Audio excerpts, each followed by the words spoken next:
Hey guys, this is Colin from Blackjack Apprenticeship, and I'm joined with BJA098 and Loudon Ofton.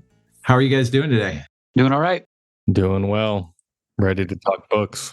Yeah, we're going to talk about our new project, Tales from the Felt, which is a card-carrying coffee table book that is made for charity. And we got 21 true stories from 21 Blackjack professionals, including Richard Munchkin, Tommy Hyland, Max Rubin, Josh Axelrod, Nathaniel Tilton, and a whole bunch more people.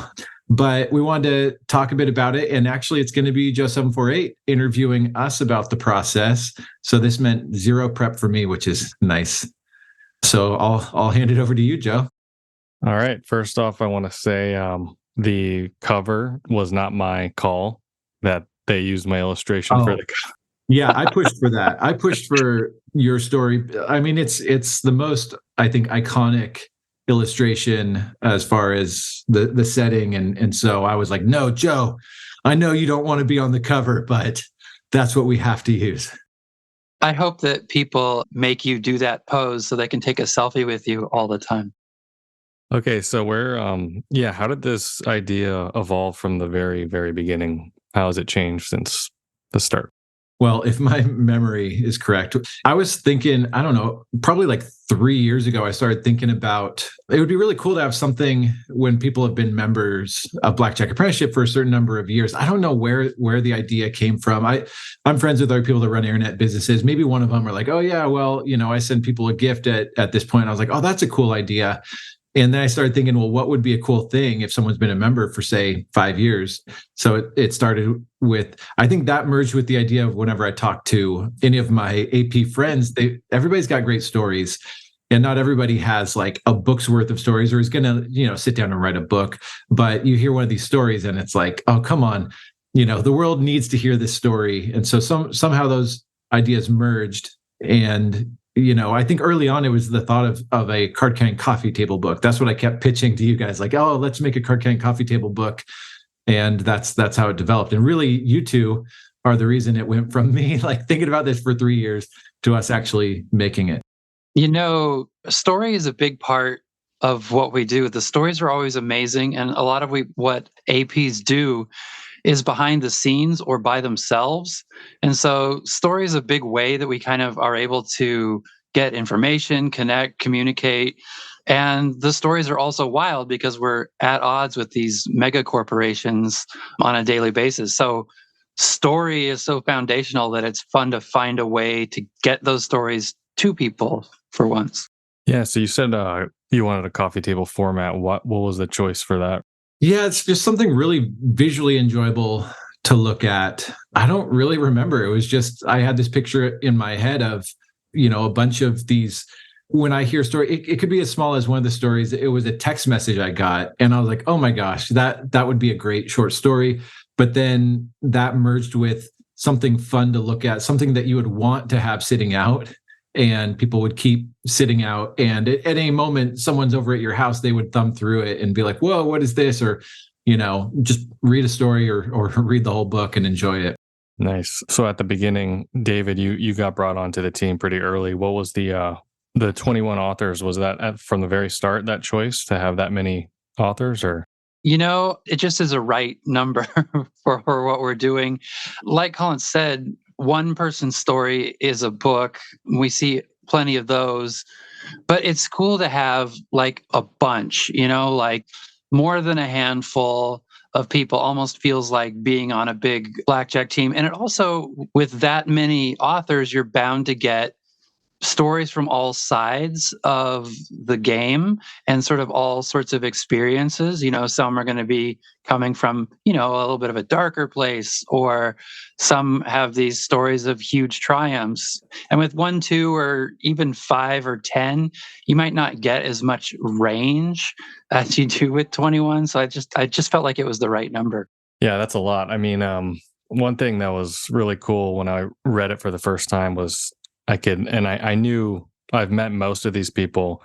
Some I haven't met, but you can clearly see everyone's unique voice in each of the story. And it is so distinct how differently everyone tells their story, but also even how they talk in their story, like the dialogue and everything. What was your role, David, as like editing wise? So I've spent many years as an AP and I've spent many years as an editor. So as an AP, usually the stories we all tell are just sort of the wildest and craziest. It's almost like people trying to outdo each other at a party with their wild stories, because we have lots of wild stories, and so we end up telling all the wild stories. But as an editor, what I really like is when you do hear people as individuals, and you do get sort of all ranges of the emotional spectrum, and sort of coming from all kinds of different places, so that you do get the sort of whole experience that is life. Some sadness, some triumph, and just sort of how all of that works together. So I really was hoping for, I wasn't sure it would happen, but I was hoping that we would have different voices and experiences, especially a lot of people who are good APs and who tell wild stories. It doesn't necessarily mean that they are able to sit down and write their story, because that's a different skill set. So I was really actually impressed with the level of talent we got in the writing department. And it made my job easy because the voices were very identifiable, and their mood and their tone and the descriptions and all this stuff. People did a great job of capturing their stories. And then I just was sort of editing to strengthen their voice as opposed to try and make it flat or like the other voices. I really liked, some people had different writing styles. Some people use big words. Some people tell it really simply and straightforward. And I just really love all that variation. So it feels like a room full of different voices, faces, and friends, as opposed to us being sort of like all robotic machines who go out and beat the casinos. Yeah, and when people get interested in card counting, it's all about, the big wins, the big losses. And, there's some of that in there. And there's stories with 6-figure scores. But, this is really, hopefully people that aren't card counters will enjoy it. I'm sure they will. But this is made for card counters. And when you're a card counter, there's everything else. There's, just the funny interactions at a table, like I'm thinking of Hit A7's story of, it's not even at the table, it's like at the deli. And for mine, like I intentionally chose to tell a story of like one of those everything goes wrong nights, because every card counter I know has one of those. Of course, everybody has, oh yeah, this was my biggest win. But we could probably as vividly remember our worst night in a casino as well as our best. And where do those stories get told? Every card counter can relate to it, but those stories often aren't told. And I agree with David, like we've got a wide range of experiences in there.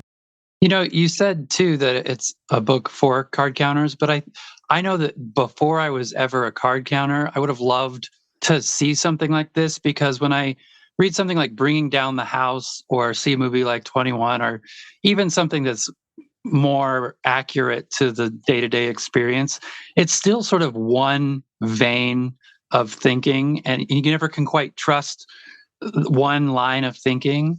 Whereas to get the perspective of 21 different people, you start to get a feel for like the nature of the beast. And I'm always interested in that. Like I want to get all sides of a topic and hear the people who are, pro or, on different sides of an issue. So I just love the well-roundedness. I want to go back a little bit, David. What's the process? Do you just like kind of scan the story and try to hear those distinct ways people talk or their voice? Like, how do you replicate that throughout the story if it needs a little bit of boost or emphasis? Right. Well, I think the first read through is, does this have a beginning, middle, and an end? If it's just a beautiful poem, that doesn't help. Once it has like an identifiable, usually, these are first person stories. So once it has an identifiable character, is there something that they are, a situation that they're in, like the basic setup for most card counting stories is I was there trying to win money. So a lot of stories are like that, but some sort of story movement, like they're faced with a problem or a situation comes up, is once there's a character or a person or a narrator, and then they have some sort of like crisis or situation before them, that's where you start to hear their voice and character in the moment, right? So some people meet a moment with like, I was really angry. And then other people meet a moment with like, I was really worried about what's going to happen.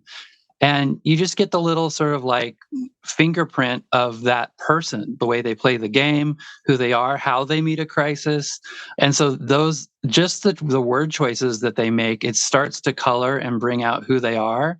And once I see, even in one good sentence out of the story, and I can see like, here's where you really sort of are able to like look in the mirror and see yourself or show us who you are, then I can, make sure that's happening at the beginning of the story, at the end of the story, and sort of all points in between, and just sort of very lightly sort of, shape those word choices so they're happening. So you do have a beginning, middle, and end, and that you are yourself throughout. And that's exciting. So you start getting all the submissions from authors for all these different stories. Where do you guys go from there? How do you pick and choose which ones make it? Which ones are maybe saved for volume 2, possibly? How did you go about that process? Yeah, well, the first goal was, can we find 21 people who are willing to submit stories? And as an editor, if you get 21 stories on your doorstep, chances are like half of them aren't close or worth publishing, or you know what I mean? So so I was hoping for, 30 or 40 submissions. But as it turned out, we got maybe 25 or 26 submissions. But as it turned out, everybody's was really strong. And there was definitely a seed of good storytelling in every story that came in, actually.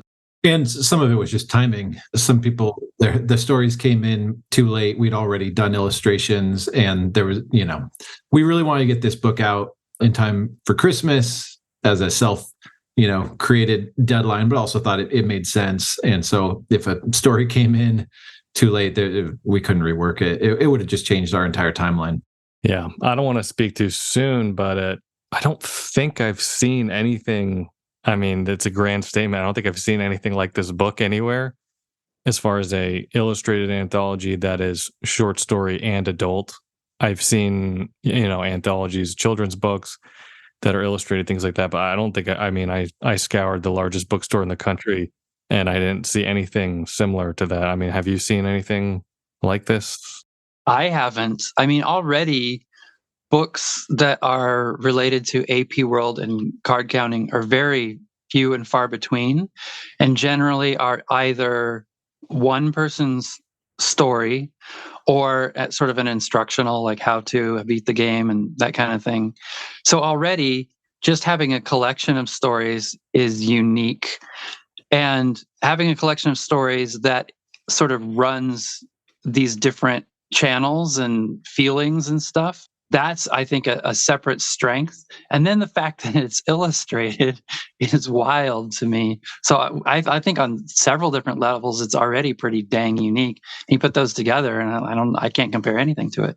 How did you guys go about finding a publisher for this? What was that whole process like? I mean, pitching a illustrated anthology of 21 authors about a very niche career. Well, yeah, I mean, there are multiple reasons we decided to self-publish, but definitely so that we could control the timeline, we could control the costs, we could control the product, but also like a publisher has to, it's an investment, that they plan on getting a good return for. This, if it's not for profit, then we don't have to also make sure the publisher is making money. So for those reasons, we decided, hey, let's do it ourselves. I think there's also just that entrepreneurial, hey, let's figure this out. It sounded fun and exciting, and it, all those headaches are part of the adventure. So yeah, we decided just to do it ourselves. What was the biggest surprise for either of you two about the process of making this book? What was the thing that kind of took you back the most? For me, it was that the whole plan from the very beginning was to do Amazon print on demand, because there's no costs to production. Yeah, you get a smaller cut of the proceeds, but you're not having to buy inventory.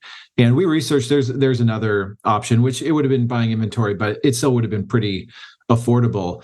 But then when we were already at the finish line, and we'd even bought a copy of someone else's printed, graphic novel to see the quality. But when we got the proof from Amazon, it was like, this is not the quality we were expecting.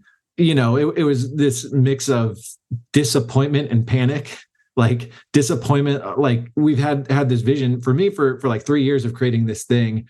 And then we'd been working really hard on it, the three of us, for 6 months. And then it showed up. It was like, oh, the cover doesn't look that great. The pages don't look very good. It feels kind of cheap.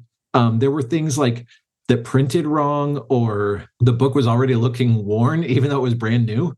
So, and then the panic of like, what are we going to do? And so this is only 3 weeks ago, something like that, that we'd already announced it, that it was coming out. We hadn't opened up pre-sales, but we'd announced that the book was coming. And then I had to look around and I found a like local publisher, and it was almost twice as expensive per book, but it's going to be the product that we want it to be, which means we'll be proud of it. We'll be excited about it. People will enjoy holding it and feeling it and having it on their coffee table more. And also it means we can, charge a little bit more because it's a nice product, rather than being like, oh, this thing sucks so much, we have to sell it for really cheap. And then it's just this cheap, it's my personality. I don't like cheap, crappy things that wear out real fast. I'd rather pay a little more for something that's quality. We kind of set the bar high, because coffee table book is generally in the bookstore, that is the highest quality book that they are selling.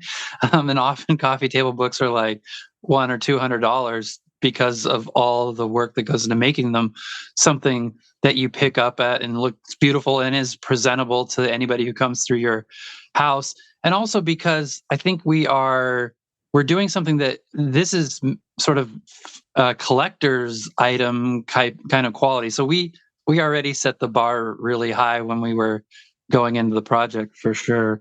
I was going to say, as far as surprises, mine was actually a good surprise, which is, as a writer and editor, I'm familiar with the publishing industry, and it is not an easy industry to get on board with, to work with, to see your product from the beginning to the end come out and be happy with it.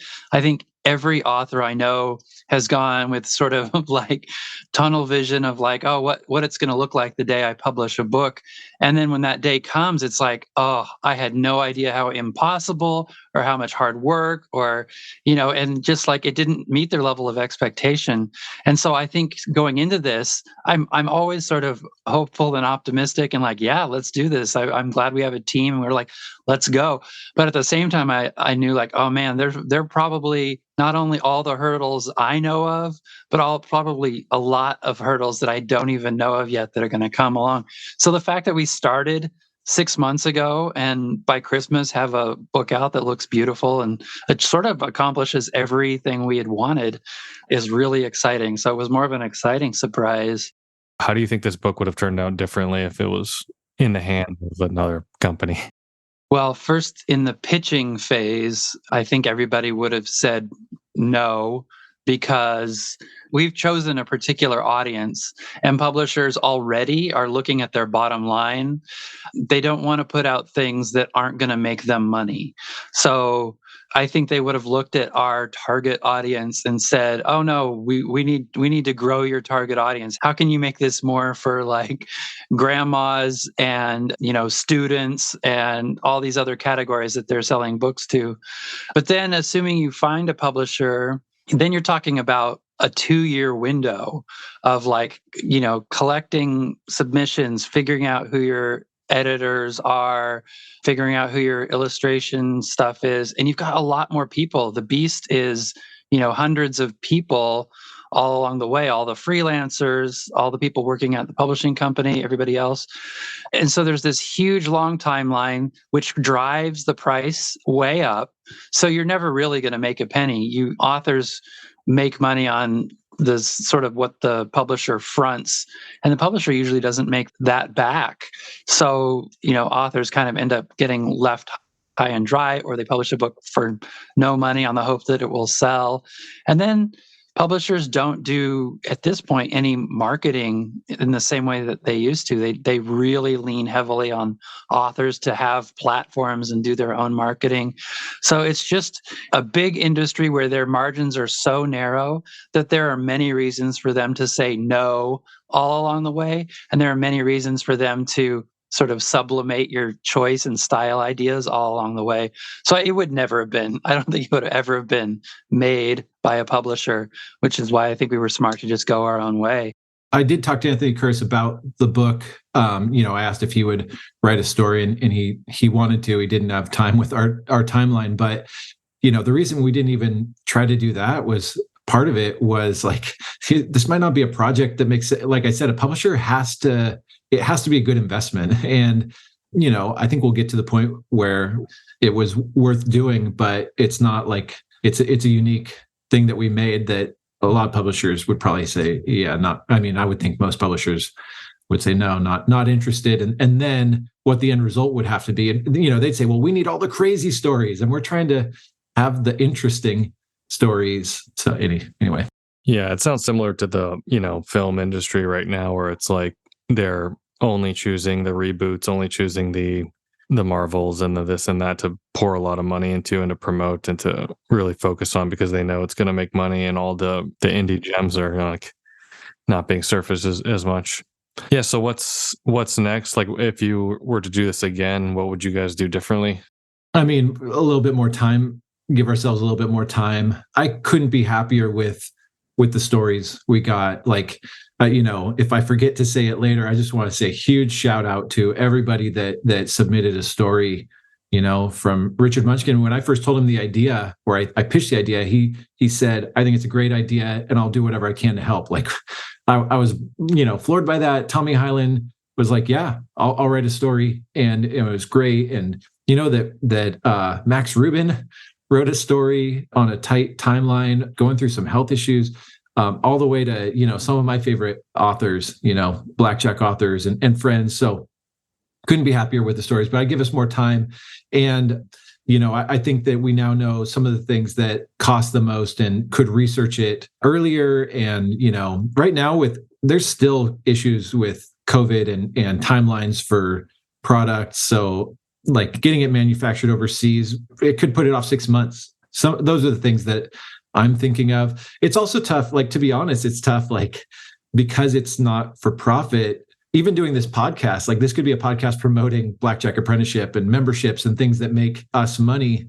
And it's hard to like put aside time and resources for something that's not for profit. I think it's worth it, but I think trying to think through how to streamline that stuff is what I think about from the, I guess, publisher side. What do you think, David?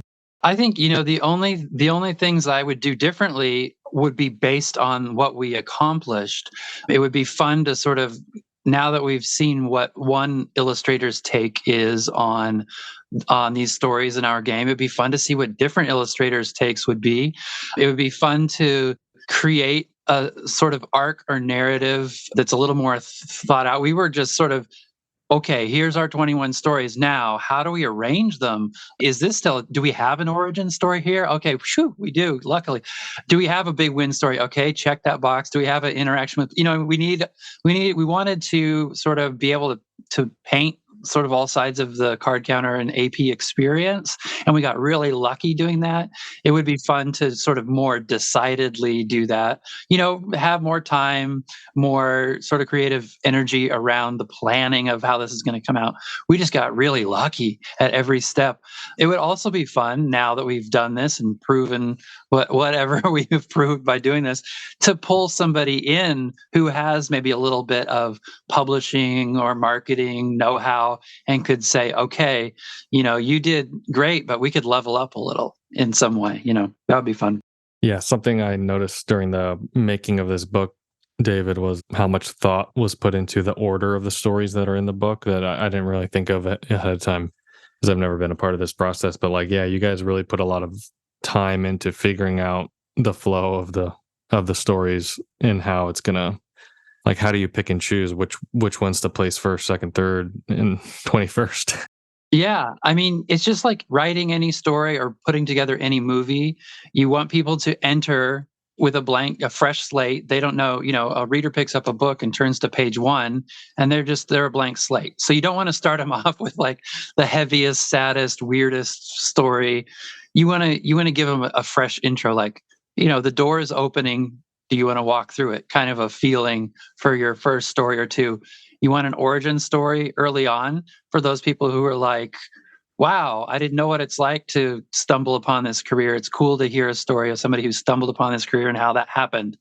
And now that you're sort of accustomed to what the beginning of a card counter's career might look like, then actually some stories at the tables and sort of picking up steam, picking up energy, maybe going into some weirder or darker places now that we've established sort of the footsteps of a card counter from beginning to hitting the tables to the big wins and losses, and then into whatever else, which is, interactions with security and police, or, struggling with family and where they fit into my card counting career, and sort of all these offshoots. And then, you kind of by the end of a book, you want to kind of come back to a center or a finish or we're still in process, but now that we've seen all these stories, we feel good about what this collection is as a whole. So let's talk some tales from the felt here. David, you have a bunch of stories to choose from. What can you tell us a little bit about the one you included in the book? Maybe a little background or some extra details that aren't in the book about that story? Yeah. So, because I was both editor and contributor, I was able to sort of gauge what kinds of stories were coming in and what we needed. But in the end, my story is more in the middle range of the book. So it's more of like sort of the thrill of the getaway a little bit. I was at a casino. It was a riverboat casino, and I had won. And as I was exiting, I noticed over my shoulder 3 people following me, which brings up a whole, other topic that APs deal with, which is, money protection. And when you're one person against A, the casino, and B, anybody who's seen you win money, you really have to be on your guard at all times.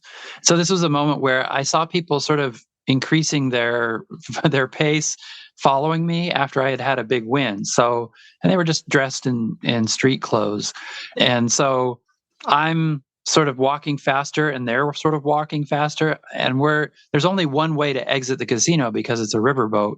So this is one sort of carpeted archway with no exit doors or anything. Like you're just going in one direction. And so I really could only continue towards the parking garage. And so it was just sort of this situation that escalated. I won't give away who these people turned out to be, but they were fully chasing me, and push came to shove, and there's a surprise twist. And then even beyond that, there's a sort of a surprise ending. But it was an exciting story. And so it was fun to tell an exciting story. If the stories that we had gotten were sort of more along those lines and plenty of excitement, then I would have gone into the bank and tried to find something that was more heartfelt or sort of a moment. But as it turned out, this was just sort of a wild and crazy moment that happened to me. And so I was able to tell it. David, Loudon Ofton, also gave another story. He donated a second story because we created a bunch of bonus stuff for people that want, what we're calling deluxe. Really, it's just a way to get a little bit more for the charity. But we have 3 extra stories, 2 of them that didn't make the cut. One by Stephen Bridges, one by Levi Mitch. But Loudon Ofton gave us another story that's one of my favorite of his stories about a college frat boy interaction at the table that makes me laugh every time I read it. But anyway, so he's got 2 stories in there, but he was very willing to say, I'll use one of my stories to fill in the gaps, and it was a good fit. Yeah. Colin, what about your story? You've already written a book, so. I've already written a book, and I put all the exciting, whatever. I put a lot of stories in my book, but I think from the beginning, when it's like, hey, we get to tell the stories that often don't get told, but every AP can relate to. And there was a funny thing running the church team. What do we have? Like 30 people go through the team over 5 years. And there would be this thing where someone would be like, hey, how was Vegas? And they're like, well, I was sick the first night. And over and over and over. Someone would be like, yeah, I ended up getting food poisoning, to where it became almost a joke. Like, oh yeah, food poisoning again. But every AP I know has one of those stories of just like getting really sick. And so, Joanna, who wrote my favorite story in the book, one of the story, when she threw out a bunch of story ideas, one of them was like, she got sick and she puked in her purse. At the blackjack table, I kept playing. Mark Treese, who was on the church team, he had a story where he crapped his pants at the blackjack table because he had downed an entire bottle of Dayquil, which is like the most Mark Treese thing to do. Rather than have a dose of Dayquil, he's like, I'll feel way better if I drink the whole bottle. And he had a high count and he knew he had to get to the bathroom. He's like, well, I'm not leaving this table. So anyway, my story, it's not that exactly, but it was just one of those, if you were to write a, dark comedy or something where everything goes wrong, it all happened. What about you, Joe748? What's your story and why? Yeah, so this was about a special game in Europe that we went to go play, and there was some parts of the story leading up to the stress of the event where it started. I mean, the trip started before we even flew out of the country, where it was a little rocky. So we got to the airport. I think it was Newark maybe, and we're flying out. I declared all the money. I brought 40 or 50,000 with me. I declared it all correctly. Went out of my way to find the right office that was not labeled where to go. It's just a blank door that you had to find to declare your money before you left. So then I did all that. And then as we were approaching the gate to get on the plane, there was 2 German Shepherds, DEA, waiting for me there. As soon as I saw the dogs, I knew. I was like, oh, this is definitely going to be about what's in my backpack. So then they pulled me aside and went through all my luggage and backpack, and they confirmed and counted the money to make sure it was all there and all correct. And then everything was fine after that. But it was already starting off with nerves. Yeah, and like every one of us know what that feels like. Well, at least the 3 of us, we've all been stopped, going through the airport, and the stress of like, and with the church team, we had $115,000 seized by, border patrol, but like it was a horrific nightmare. It could have been a 6-figure loss, not a part of EV, not a part of the game. And so we all know that that's like, I haven't even gotten to the casino and something horrible could go wrong. Yeah. So, as soon as we got there, once we started playing this sort of uncharted territory game that we haven't heard of anyone else playing, ended up losing all 40 grand that we bought in the first 30 minutes. 30 minutes. Somehow we were able to go from zero, to $- to over 100,000 in 3 weeks. So the story talks about that. To wrap this up, we're going to do a quick run through of the 21 stories and just any quick reactions we have, starting with the first one, The Dentist, the Aussie, and Craig by Richard Munchkin. Origin story. So, which is an amazing and great origin story from one of the premier APs known around the world. So that's exciting to have. And it was just a really wild, fun tale. He told this story at a BJA party we did back before COVID. And, and it was really fun to listen to. And like I said earlier, I'm like honored that he gave us a story. Really cool. Next, we got Bang Boom Pow by Rich Braxma, who was a church team member. And his makes me laugh just thinking about it. Yeah. This is like the classic sort of stumbly bumbly, I'm a card counter going into a situation and then finding yourself feeling like, well, did I get myself in over my head here? What's going on? And just sort of the hilarity that can happen behind a very real feeling threat. Yeah. A scary, like the terror of a scary situation and then the newbie experience. Card Counting with the Congressman by Tommy Highland. This was a story I hadn't heard before, and Tommy never ceases to impress with his stories. And again, like super honored that he gave us a story. Well, and this is like a huge historical landmark. This is actually his story actually shaped some of the landscape of what card counting would become going forward. So it's kind of like from the vault, like who knew, but it's really an important historical reference point. It also, I feel like it encapsulates like a lot of people's when they get bit by the card counter bug when they had no idea this was a thing or had an interest in it. And all of a sudden they're just so obsessed with it. It's like, whoa, this thing is really cool. Like this congressman had no idea, that card counting was a thing and that also players were getting, mistreated to the extent that they were back in those days for sure. Next, we've got Open Wide and Say Oops by Grace the Gorilla Jones. I had to, suggest Grace submit a story, and she did. And on Gambling with an Edge, Richard Munchkin said it was his favorite story in the book. Yeah. Yeah, and it's really important because it's one of our female APs, and it's a little bit outside of the perspective of somebody who's at the tables battling the casinos, and brings up the whole topic of how do you talk about this with family? How do you protect family members? What do you say in mixed company? Just it's a really fun perspective. When I got into card counting, it was my thing. She was supportive, but she had zero interest in it. She had a job, but then these worlds collided, and we thought it was going to cost us a pretty penny, but you'll have to read the story.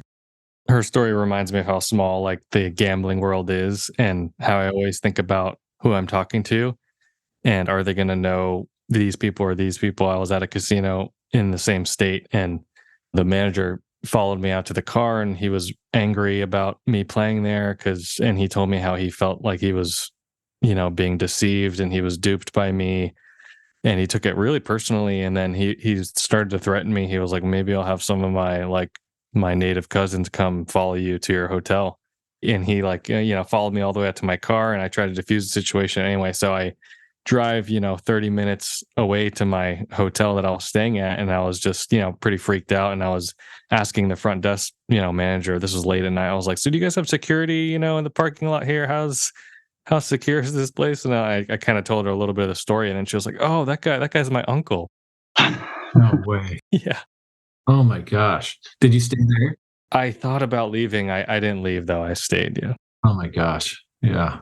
Next, we've got Blunder Down Under by Max Rubin. And to me, this is one of those like the crazy stories from back in the day. I think that today's AP has no idea some of the things that people were pulling decades ago, and high stakes international AP plays. Yeah, and this is one where the voice really sort of comes alive. It makes it this sort of like wild, sort of like pirate adventure, like they're swinging in on a vine and then battling the casinos. It's a really fun tale.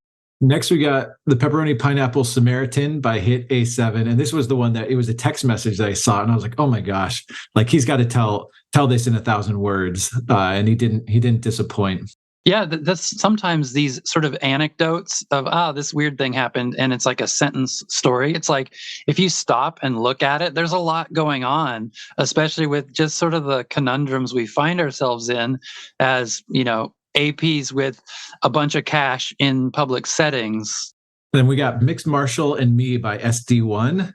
That's one of like the crazier interactions that I know of Card Counter at a casino. And that's the story. We gave that away for free. If you want to read it on Blackjack Apprenticeship, you could read that story. But let's just say a famous wealthy person was at his table, and SD1 ended up having some crazy interactions with them. And we have a fair bit of celebrity spotting, so I was glad that a celebrity spotting story got in there. We got Backroom Breakfast by RX Gamble. This was one I was like really hoping she would be willing to write a story for us. And she has so much going on while we were trying to get these stories. She still got it done for us. And so thank you very, very much, RX Gamble. And I didn't know what she was going to write. She's a gifted writer, but it was probably the scariest story in the book. Yeah, and face the toughest reality check that we can have as APs. Yeah, basically like worst case scenario situation. Then we got Slushing the Slopes of Nope by Brad Clark.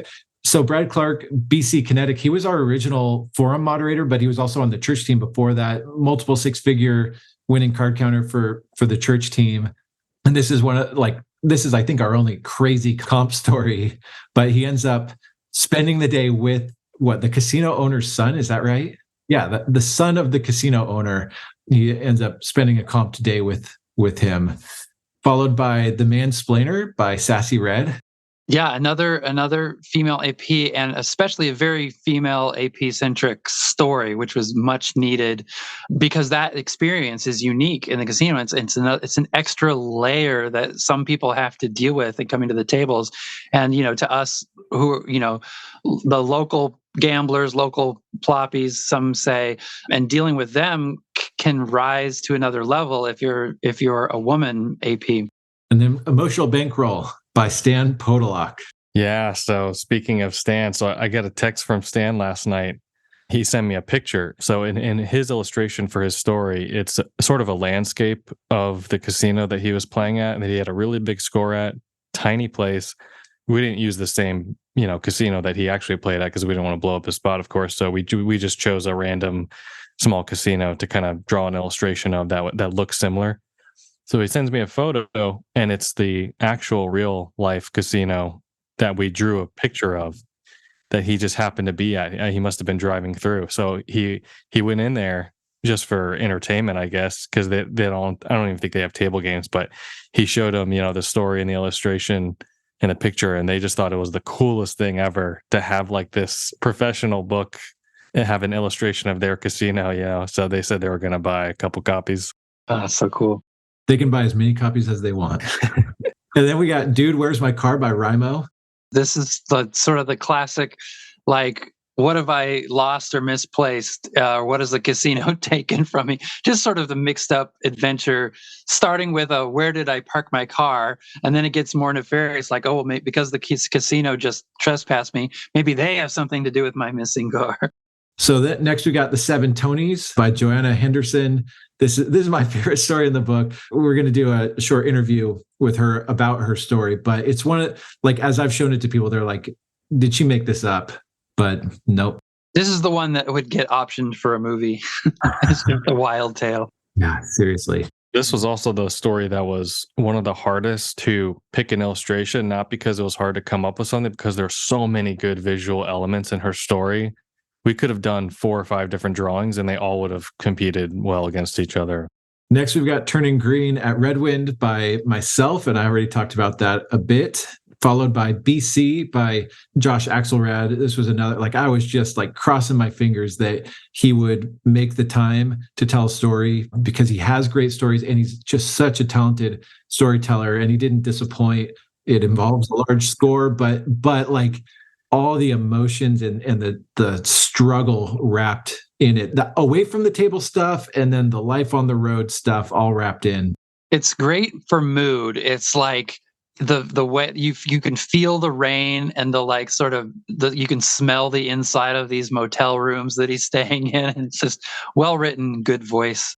Followed by A Riverboat Casino is No Place for a Foot Chase by Loudon Ofton, David Drury. We already talked about that one. After that is Shutdown Breakdown by Cartwright. People who don't know Cartwright, he's been on Gambling with an Edge. He's one of the most brilliant AP minds out there, beating things that none of us could even dream of. And this was like a big team play that demanded everyone at the table working together, and then hilarity ensues. Next, we got Return to the Hideous Universe by Dusty Wisnu, Pink Chip. He was on the church team, and this was a story he told in part on our team's like private message board way back in the day. And little spoiler, he spends the night in jail for stolen money, and he does a good job condensing the story into like how it basically was like going to change his life when that happened. Yeah, just another crazy tale, sort of like from the inside of a casino security experience gone wrong. Yeah, this is one of the crazier stories I've heard from an AP, just what went down. Next is The Betting Heart by Burnin' Down the House.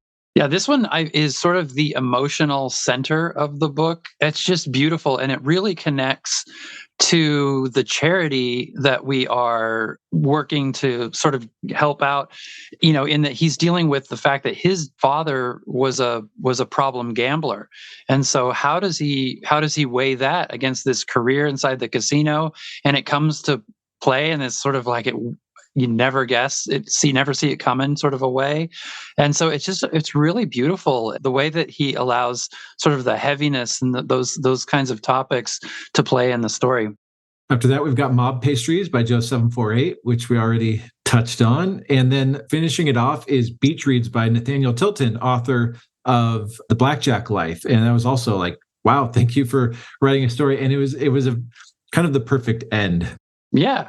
Well, it's like, he's a published author, and so that sort of comes to play on the other side of the table when the pit boss has apparently knows who he is or has read his book. So it's a funny story. So about the charity, said some questions about that. What's the charity specifically, and how does it operate? Yeah, like I mentioned before, with these APs and how valuable their time is, how limited it is, all that stuff, I just didn't know how I was going to get people to give us their stories. And, I thought about paying them, but then the cost of the book goes up higher and higher. And how much do you have to pay someone whose time is worth, $500, $1,000 an hour in the casino? So I thought, what if we just donate all the proceeds to charity? And that would be a reason why someone would want to take the time, give us their story. And it worked. So then the question was what charity? And very quickly I thought, oh, the Blackjack Ball, they have a charity, or the Blackjack Hall of Fame, I should say. They already have a charity that helps people affected by problem gambling. And I've talked extensively with Max Rubin about this. They established it before COVID back in 2019, beginning of 2020, something like that. And he was so excited about it, and it got me excited about it. And I remember back then saying, let me know if there's anything I can do to help. And so then once it was like, hey, let's do this for charity, it was a no-brainer. And so then the question was, is that okay with them? And they said, yeah, of course. And, that's when Richard Munchkin said, what can I do to help? And Max Rubin said, hey, I'll give a story. So, they partner with charities that exist. So basically funneling money towards charities that are doing research and helping those most affected by problem gambling. And kind of their pitch is, hey, we've all benefited so much from casinos, but we've also seen how much it can destroy lives. And so, how can we give back in some ways? And so, yeah, that's what we went with. And I'm, excited I felt like, hey, this is a nonprofit that all of us could get behind. Yeah, I have a lot of thoughts about this too as well that I want to talk about. Whereas, as much as I hate the casinos and, I hate the casinos as much as the next AP, but the reality is also I do feel like a little bit of a hypocrite sometimes, because at the end of the day, we are profiting off of the casino's operations, and the casinos are taking advantage of problem gamblers. So how do you guys reconcile those two things as APs? It's just acknowledging the fact that we are actually benefiting from this beast of a thing. Yeah, I mean, it's hard to know because this isn't the reality, but I've thought, hey, if every casino went out of business, I'd be content and I would do something else, and I would be happy that they're not destroying lives, these casinos. But that's easy to say. It is tough. But I think it's okay to hold that conflict, to say these places do exist and I exploit them, but at the same time, the devastation is real. I did a video on YouTube a couple of years ago getting into, why I think casinos are evil, how they impact local communities, all that stuff. And, kind of hold that tension to say, hey, they exist. And, as long as they do, I'll exploit it. But at the same time, I wish they didn't exist. Yeah, I think there's something to knowing the tension exists and honoring that while living in it. It's just a difficult reality, but if you're open to looking at that and talking about it and seeing all sides of it, you can sort of move towards appreciating the struggles that other people are going through and appreciating what you're doing to try and beat the casino and what that means. I think you can extrapolate a lot of sort of loose ideas of who's losing the money, who's making the money. But I think above all else, the way we carry ourselves in relationship to other people is sort of the biggest thing. So I don't know. It sounds like a longer conversation. So the cover of the book, huge decision, because it's the first thing people see. It's really important. What was kind of the vibe you guys were going for the book cover? Well, since you're art director, you had a big say in it. But yeah, we were going for classic, but also kind of, we ended up adding in the part of the illustration from your story to give people a feel for what was inside.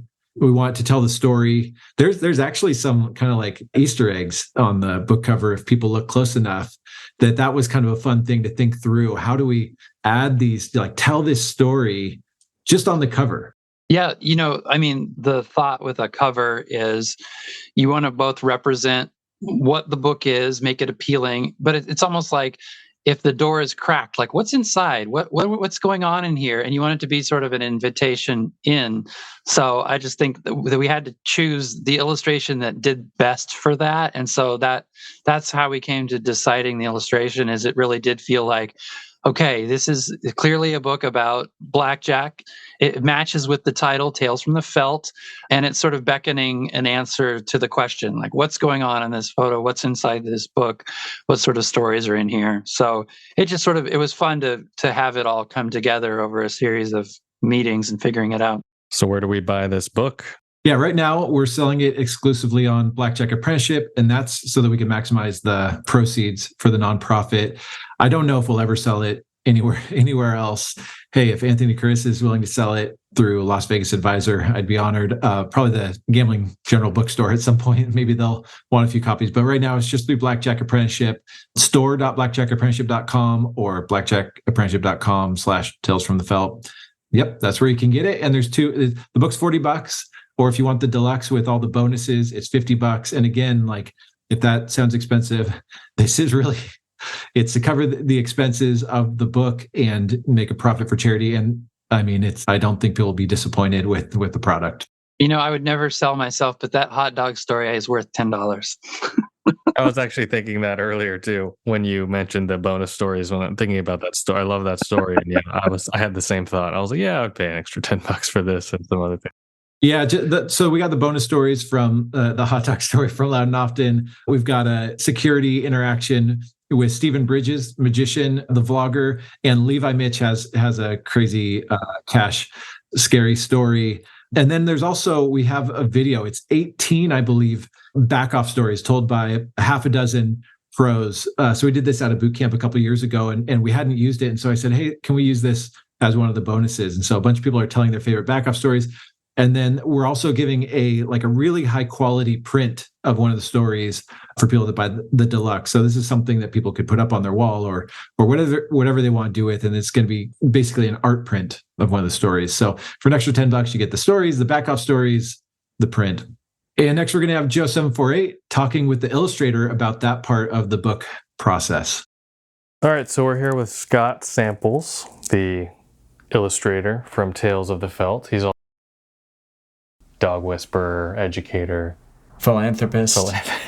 He does everything, but we know him mainly from illustrating the entire book, Tales from the Felt. He is also asterisk pound on Instagram. You can find him there.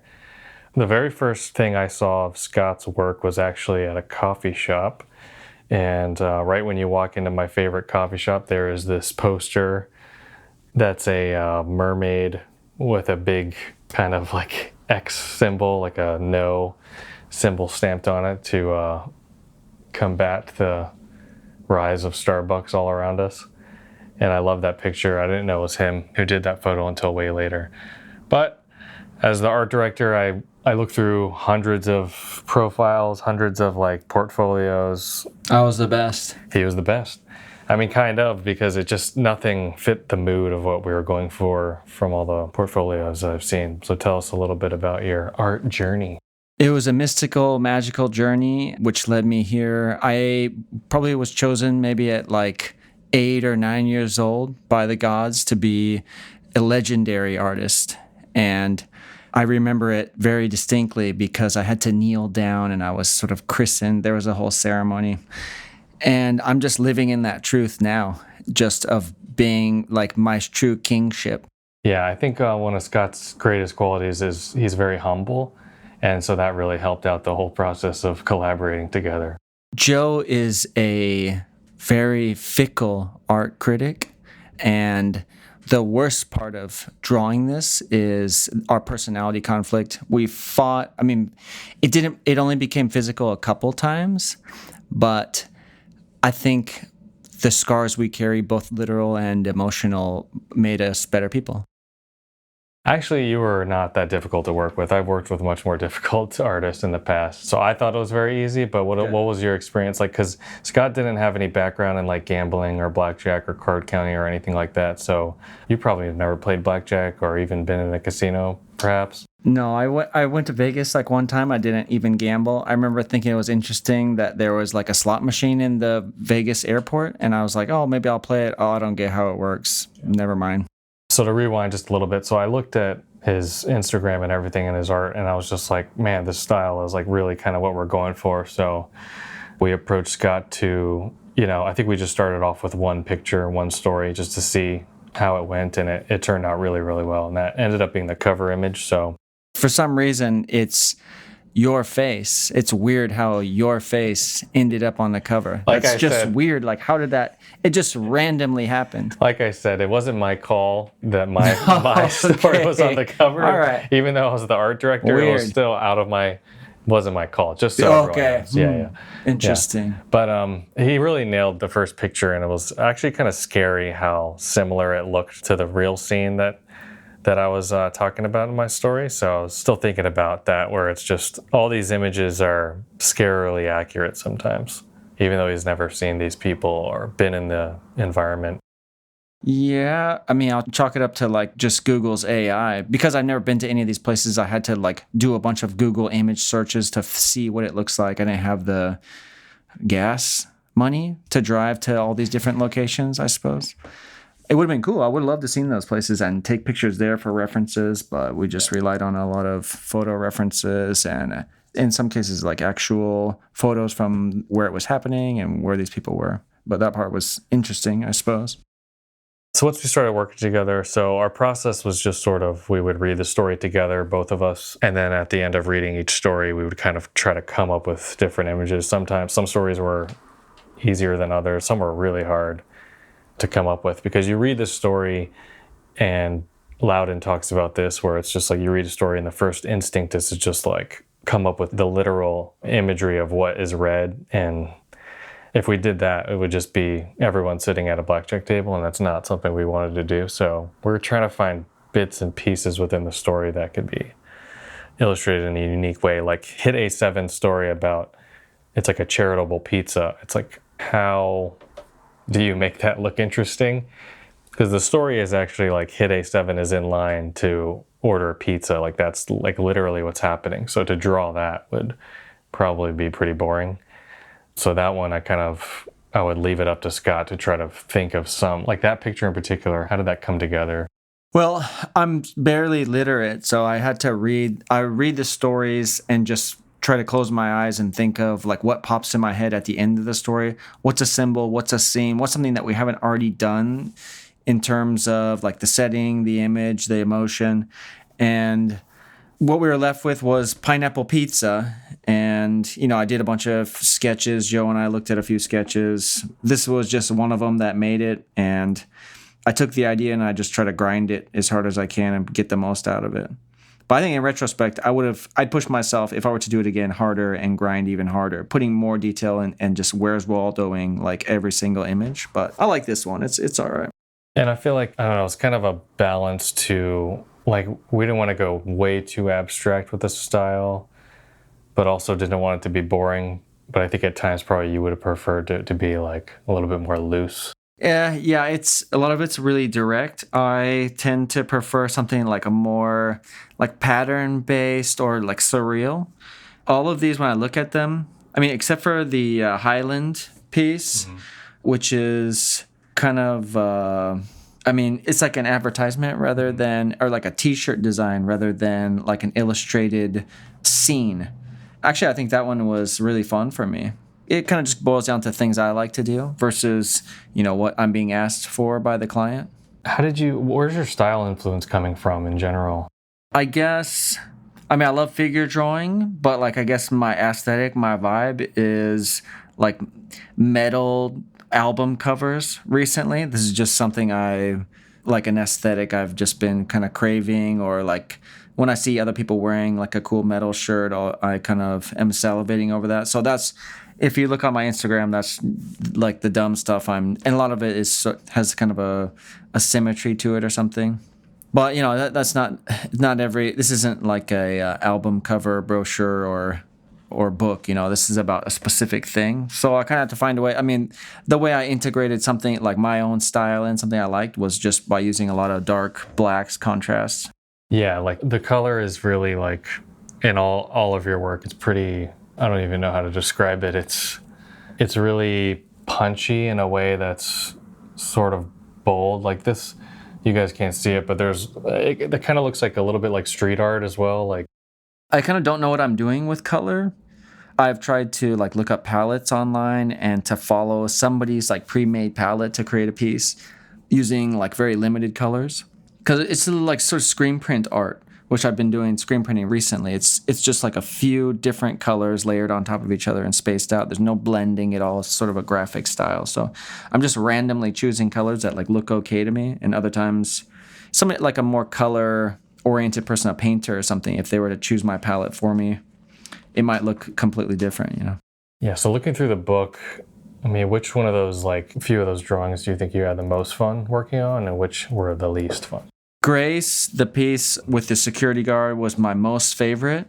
It was a bit more electric. Before we turned it down, the colors are like popping out a little bit more. It's maybe a bit more subdued in the print.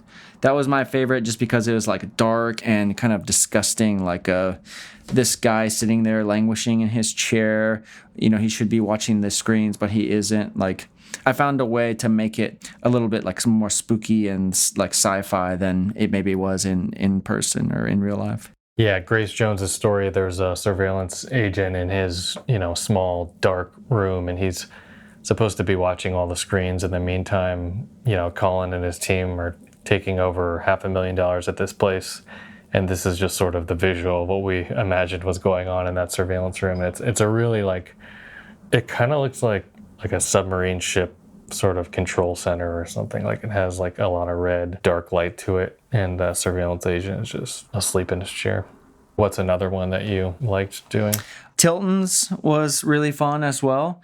Again, I haven't spent much time in these places, so I hope I'm doing it justice to the community. This is a community I would really actually don't have much contact with, so I understand the audience is something I actually don't have a whole lot of connection with, just in terms of this passion, this hobby. But I mean, if people connect to it, that makes me really happy. If I'm able to take something that I don't know much about and create some art, it's like writing a song or something. If a lot of people connect to something that I made, then that's a win. That's a success. But the Tilton one was really fun. It had the same vibe, like a dark vibe, like a kind of dark red colors, like a dingy room, a smoky place where something, dark is happening. Yeah, Tilton's story took place at Revel Casino in Atlantic City. I've been there many times. It's a really good, accurate representation of the vibe of how that place once was. What about the ones that were more difficult to make? Which one was a little bit harder to come up with a concept, or just hard to draw in general? I pushed myself on a lot of these because, mentally, sometimes you limit yourself and think because I'm basically just a kid who liked to draw like little dinosaurs in his notebook or something, that grew up and tried drawing other crap. And I never know if what I'm able to draw until I try to draw it. So I'm pushed in that some of the subject matter is something I'm not necessarily, drawing people is familiar to me, but creating a scenery like out of nothing or trying to build it out of other reference photos is actually super hard. Loudon's being on like a gambling casino boat, like that was interesting, kind of building that forced perspective, that sort of fisheye look to it, which was something that I wanted. Creating something like that without, maybe like a reference photo, but having to kind of build it in my head. The comic book artists are really good at this kind of thing, like making a scene out of nowhere. But it takes a lot of work, and you have to build a world out of like a bunch of lines, like draft a reality that with a perspective that makes sense to the person looking at it, or it doesn't look awkward or anything like that. Like that's not very easy. I keep looking at Rymos, and that was something I used like a reference photo from like Google Earth, and it turned out all right. But when I look at the car doesn't kind of looks like it doesn't belong in that space. So I have my own criticisms of it, just being the artist, and that maybe someone looking at it that bought the book wouldn't see. That's why I don't have any tattoos that I drew on my body, because I would be like extra critical. How do you know when enough's enough? The piece is done.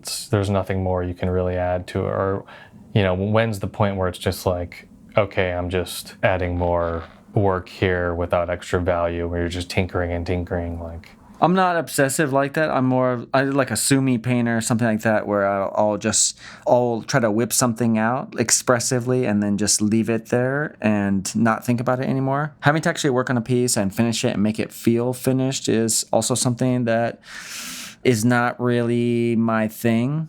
So I'll finish it, and then maybe somebody will ask me to add something, then I'll push it further, and I'll be happy that I pushed it further, and I'll realize that it actually wasn't finished when I thought it was finished. I'll go back after a couple weeks and add something else or change something else. This is like an oil painting. It takes forever to dry, and you're pushing it and continue to work on it over like months and months. And that kind of makes more sense that you create a masterpiece that way, slowly, like thinking about it over and over. Sometimes I just want I want it to be done. So I'm like, okay, done. Next one, next. And I'm not actually putting like as much effort into it as I could. So it's hard to say, I kind of need other people's opinions. Okay, so in us working together, Scott would sort of come up with the main concept or a few different concepts. We would kind of choose one and then sort of flesh it out. And then as the process went on, I would look at it sort of maybe 75% finished and maybe give some feedback. And then how did you take that feedback? Was it helpful? Was it annoying? It usually was annoying, but also helpful. It's annoying because of how I just described my workflow or just the way I feel about like a piece. If it's overworked, it becomes tedious to me, it's not fun anymore, and it starts like ruining a passion that I have. So I'll get like a bit stubborn about something, like, oh, I don't want to fix it because that requires too much work. Some people who don't see how it was created don't see what it means to fix a certain part of it because they don't see how it's built for the layers. So suggesting something that is like a fundamental change to the entire drawing, like, oh, make this bigger, move this over here, it's not like one element of it can be detached so easily because I'm building it by color.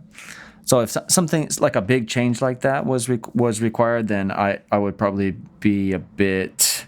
Well, I just feel like a lazy sort of teenager, like flopping around on the ground, like, oh, I don't want to do it. Like, there's always a way to fix it, but I'm happy that initially the artist that I showed you, Seung-Yoon Kim from Korea, this really cool artist who has like a kind of graphical style. Some of his pieces have sort of gone viral online. I saw his work on Twitter before I knew what his name was, and he's painting these kind of Korean like buff mob bosses. If you look up his work, it's pretty awesome. But his work was what I had in mind for the whole series, and I thought like, oh, I love his style. I want to try to borrow from some of the lines and like the contrast with the black. And a friend of mine saw that we had posted the book up and that it was for sale, and he said, oh, what is this? What do you keep promoting this book? And I was like, oh, I worked on that. And he's like, oh, it reminds me of the work of Seung-Yoon Kim. And none of my other work necessarily is borrowing from him or is inspired by him at all. So I felt like something came across in the work that was something I was going for, came across, I think for the better. Yeah.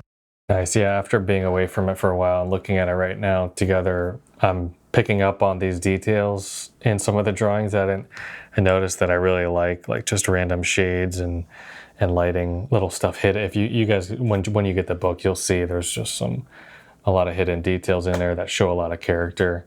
And I think that's something that you really nailed with the illustrations there. There were some Easter eggs in Clark's piece. There's an Easter egg hidden if you can find it. RX Gamble's, pretty obvious Easter eggs there. Yeah, so I saw Joanna at the Blackjack ball this year, and I showed her your illustration about the 3 Tonys. And then she kind of had the same response I did, where she was sort of taken aback by how similar the vibe was. I haven't heard that story. Happened in real life, so it was really cool to... I mean, I've heard that from several of the authors where they've seen it and they're like, wow, that's actually really close to what it felt like or looked like. Oh, man. So. Well, I hope I get a chance to meet some of them at some point, because hearing that feedback from them would be awesome. That'd be incredible to hear somebody. I mean, because I was only able to read the stories that they wrote, which would be cool, but maybe there was a lot of other emotion that, I didn't capture. What's on your future right now, art-wise? Are you working on anything? I've been thinking about the sort of style of the work that I do and how it's conducive to screen printing. So like I said, I've been doing a bunch of screen printing recently, and it's been fun. I just been like making shirts and sweatshirts and stuff, and trying to think of art that would look better on a screen print, that would screen print out better, how the sort of craft of screen printing and all the equipment that I need to have, and thinking about how I can if there's like a viable like art piece that I can sell using this craft that people would actually want to buy. But it's been fun learning the tools and the techniques. Yeah, taking it back real quick to how you did the illustrations for Tales from the Felt. What medium were you using? I used a Procreate on the iPad.